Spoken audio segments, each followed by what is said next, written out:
On the surface, they were a normal couple. But inside, they used to do all those inky things you see in 50 Shades of Grey.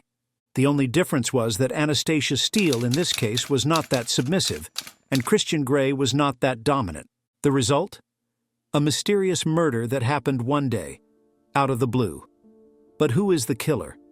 And what really is the motive? Why are there so many inconsistencies in the suspect's narrative and police's investigation? Are these just coincidences, or there's something that we still don't know yet? You see, questions are many, and answers we need to find out. It was a quiet night on August 1st, 2018 at Sunnybrook Drive, until a frantic 911 call suddenly came out. On the other side, there was a woman's voice, hysterical, acknowledging she had just fired a shot. She was repeating over and over that it was an accident, and that she didn't even know the gun was loaded. When the police arrived, it was a tragic scene. A young man was lying unresponsive, and a woman, Mary Katherine Higden, was in a complete state of distress, crying for help. She kept saying that she did not mean to shoot him, she was merely handling the gun when it went off. But as investigators started piecing things together, the story that came out was something unexpected.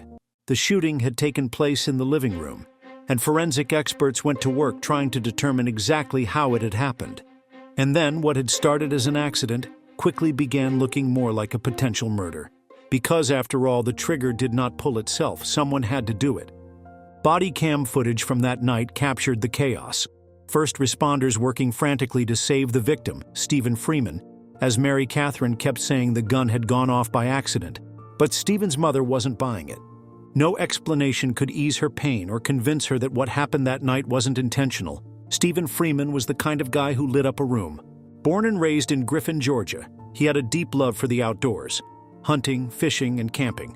He had a kind heart, an easygoing smile, and a close bond with his mom, Jennifer. On the other hand, Mary Katherine was also a lively, spirited person who loved entertaining people. Even as a little girl, she could be funny to others. She once had a pet frog that she walked around the neighborhood on a shoelace. Mary Katherine and Stephen had been together since high school and got more in love with time. And after graduation, they finally moved in. Stephen worked in roof repair, and Mary Katherine as a preschool teacher's aide. She easily fit into Stephen's family and went on numerous hunting and fishing excursions with him. Most importantly, both were into guns. Stephen had a collection of shotguns, and Mary Katherine worked at a sporting goods store selling firearms.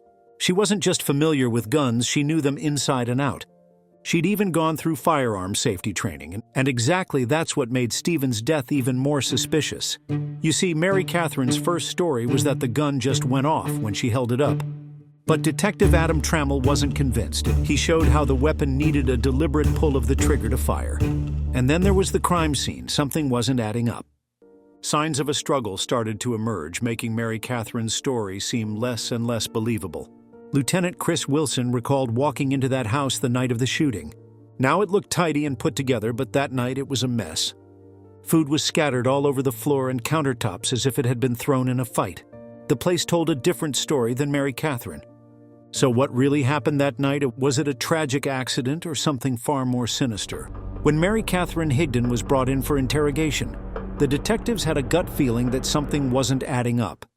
Everyone who knew Stephen Freeman described him as the kind of guy who brought a sense of calm wherever he went. True that he was into guns, but violence? That just wasn't him. At first, Mary Katherine told police that Stephen had asked for the gun and she had simply tossed it to him. Then she changed her story.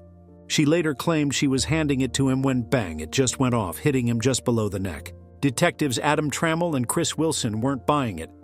The way she described things was too casual. It didn't match what they were seeing at the crime scene. Lieutenant Wilson was not going to let her get off so easily.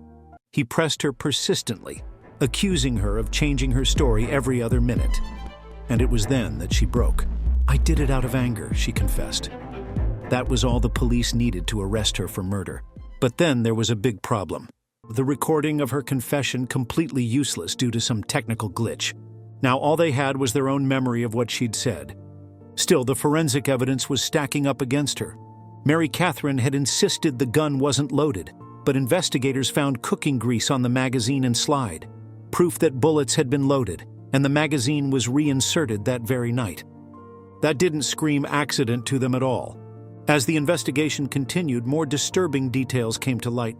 She had prepared dinner for Stephen that evening, but instead of a quiet meal, the kitchen ended up looking like a war zone, with food scattered everywhere. People who knew her described her as loud, dramatic, and someone who could turn the smallest disagreement into a full-blown crisis. And when detectives began to dig into their relationship, a disturbing pattern emerged. One filled with constant fighting, volatility, and a lot of red flags. Friends said Mary Katherine had a habit of blowing up at Stephen, screaming at him over nothing. When things got too heated, he'd just walk out, sometimes blocking her number to avoid more drama. His colleague Alia Varela recalled that she rang him obsessively, at times dozens of times before he even had to get to work. And it wasn't just frustrating, it was frightening.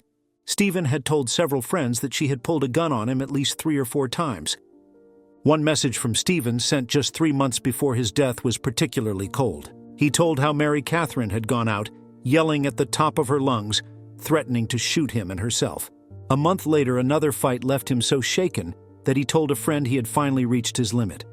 He saw something in her eyes that made him fear for his life, but he never went to the police. Maybe he thought he could handle it, maybe he still cared too much to report her. But their relationship was indeed an on-again, off-again roller coaster. On July 30th, 2018, 2 days before he died, Stephen sent her a sweet morning text, calling her beautiful.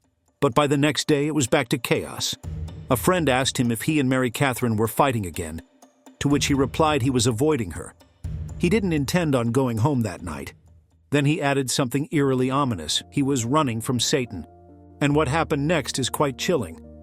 But before we reveal that, take a moment to subscribe to this channel because it will help us grow and motivate us to put more effort into presenting real crime stories to you. Anyway, that night, Stephen ignored her calls and slept at a friend's place. But Mary Katherine would not give up. She called him repeatedly the following day, saying she only wanted to know whether to prepare dinner. Upon learning that he was staying at a friend's house from Stephen's mother, she even went there. Later that evening, as Stephen and his friend Thomas Skinner were driving home, Mary Katherine suddenly showed up, tailgating them, riding their bumper aggressively. Then she pulled up beside the car right next to Stephen's passenger seat. She rolled down her window and started screaming at him. "Are you coming home?" she demanded. Stephen, possibly to calm her down, said that he was. But the witnesses said that she wasn't merely angry. She was simply crazy, yelling at the top of her lungs. And that's when it started getting bad. Just an hour and 45 minutes after the first police call, Stephen Freeman was dead. The cops didn't have to think twice. It was murder, plain and simple. And the person responsible, Mary Katherine, and her anger, her obsession, they said, had finally boiled over. But her lawyers had a different angle. It was disturbing. They hinted that Stephen wasn't as innocent as he seemed. If he was really so scared of Mary Katherine, why hadn't he left sooner? For her part, Mary Katherine swore up and down that she never pointed a gun at him until that one fateful night. But the prosecution had a text message from Stephen saying otherwise. He claimed she'd done it multiple times. And the last time? It terrified him. Mary Katherine denied it, saying he had misunderstood. She hadn't been threatening him. She'd been thinking about ending her own life. Even her dad backed that up, and he told the detectives that both he and Stephen had been worried about her threats to harm herself. Later, he admitted that Mary Katherine had told Stephen she'd kill herself if he didn't come home. Maybe that's why he stayed as long as he did. But by the summer of 2018, Stephen had had enough. He was finished, ready to pack up and leave town with his friend. No explanation given to Mary Katherine. The prosecutors told the court that she was coming apart at the seams, and Stephen was pulling out while he could. He never got his chance out of Dodge. She shot him 2 days before he was scheduled to leave, and she was the only other person in the house when it happened. But her story? It just kept changing. You won't believe it, the prosecutors made a so-called murder board to track the 10 different versions she gave. First, on the 911 call, she said she was just bringing the gun to bed. Then she claimed she was handing it to Stephen when it went off. Later, she told the cops she tossed it to him and had accidentally fired.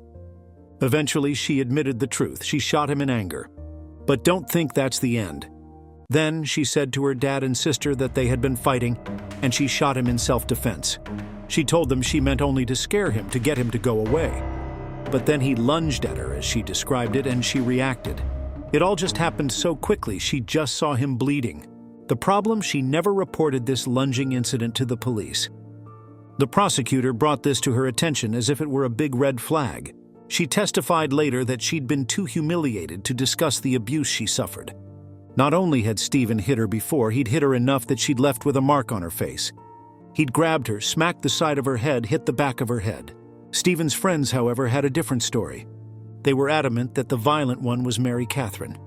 They said she even used to slap him, hit him on the chest and shoulders, and sometimes he would have to physically restrain her.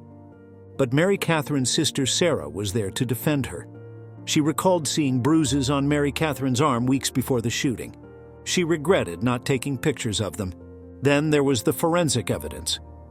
Stephen had been sitting on the bed when he was shot, and the blood spatter was minimal, meaning he probably wasn't lunging at her like she claimed. The prosecution argued that this wasn't self-defense, it was a pure murder. His lawyers, though, painted a very different picture. She lived in fear of him, they said, controlling, manipulative, and abusive. They claimed he'd once kicked her out of bed hard enough that she slammed into a doorframe. But Mary Katherine never once called 911, never told anyone. She believed his anger was her fault. His friends still paint a very dark picture of Mary Katherine. They said she was emotionally abusive and that she had threatened him with a gun before. And there were no witnesses to back up these claims, just Stephen's words. But then the defense found something interesting. Old text messages from a phone the prosecutors had overlooked. Stephen had sent her some nasty messages after he found out she had been with one of his friends during a breakup. There were insults, threats. One even had a picture of him holding a dead fish with a caption meant to humiliate her. Another message warned he was going to wreck her. One witness admits that Stephen came across as angry in the text, but denies the implication that made him violent. The defense utilized them, on the other hand, to further prove that he was not some innocent victim society thought him to be. And then came the bombshell revelation, when Mary Katherine took the stand. She revealed something that seemed like a shockingly horrible detail called the Red Room, which was straight out of 50 Shades of Grey.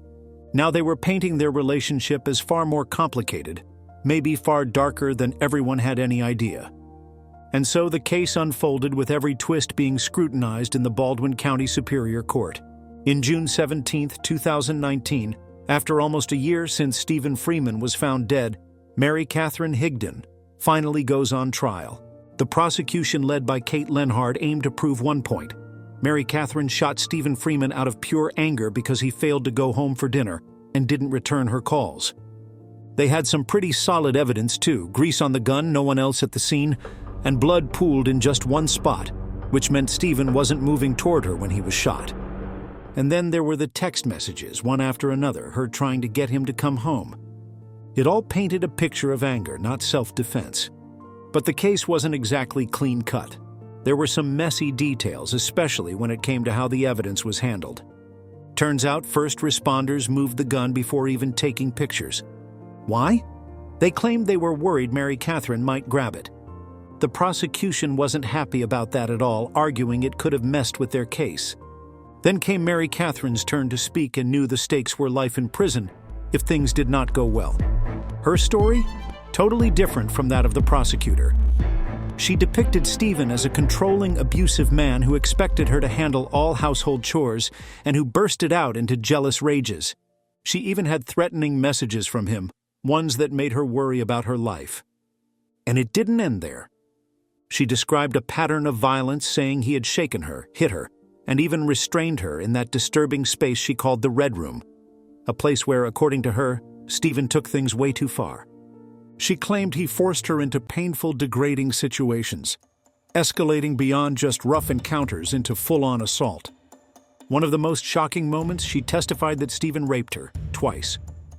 One of those times, she said, was right after a Disney World trip where he told her she owed him for the money he'd spent.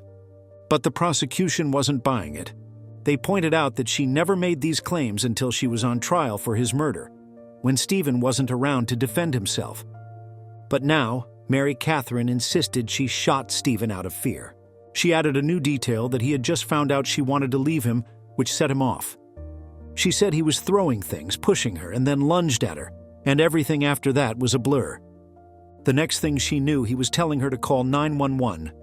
But here's the kicker: she never actually said she pulled the trigger. She just kept saying she didn't mean to and didn't even know the gun was chambered. During cross-examination, Kate Lenhard pushed back hard on why she had never once mentioned this supposed abuse in the past. There were no texts, no reports, nothing. Mary Katherine claimed she only told close friends in person. Then Lenhard produced a surprise piece of evidence. Mary Katherine had looked for violent pornography just hours before the shooting when she was at a babysitting job. Her explanation? She was doing it for Stephen, though she had just accused him of assault. That inconsistency did not play well for her. If she was so terrified of Stephen, why was she texting him, begging him to come home? The case was in their hands to decide. Was she a victim acting in self-defense, or was this all a calculated lie? And just like that, the case was in their hands. The jury was never quite sure what to believe. At first, the vote was nearly unanimous. 10 wanted to convict, but 2 held out. Those 2, Victor and Chris, weren't convinced the case was as open and shut as it seemed. There were some glaring issues with the investigation. Mary Katherine's confession mysteriously went missing, evidence was mishandled. And for some reason, no one had even bothered to unlock Stephen's phone. Turns out that cell phone containing proof of abuse was gone.